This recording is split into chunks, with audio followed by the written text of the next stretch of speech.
Pour l'instant, eh bien, les policiers tentent toujours de repêcher des survivants, mais les espoirs sont faibles, hein. Le gouvernement craint de ne retrouver que des corps de personnes qui auraient été noyées. Pour l'instant, il est difficile de dire exactement ce qu'il s'est passé, étant donné que l'enquête n'a pas démarré, hein. La police est focalisée sur les recherches de corps. Ce que l'on sait, c'est que le bateau allait accoster. Il a coulé à quelques dizaines de mètres de la rive.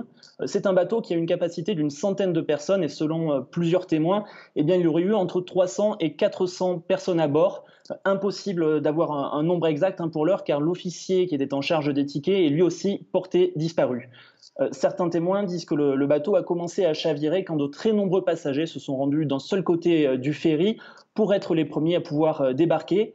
D'autres rappellent qu'il y avait de la houle sur le lac, hein. Le lac Victoria, c'est le plus grand lac d'Afrique. Il était agité ce jour-là, donc cela aurait pu contribuer au drame qui s'est déroulé hier. Très rapidement, des bateaux de pêcheurs se sont déplacés sur les lieux pour tenter de sauver les rescapés. La police est immédiatement intervenue, mais cela n'a pas été suffisant, hein. Ils ont pu récupérer une centaine de survivants et le gouvernement tanzanien craint de devoir encore repêcher des centaines de corps. Les incidents sur le lac Victoria sont assez nombreux, mais d'habitude, ils impliquent plutôt des petits bateaux de pêcheurs qui coulent, hein, lorsque le lac est agité.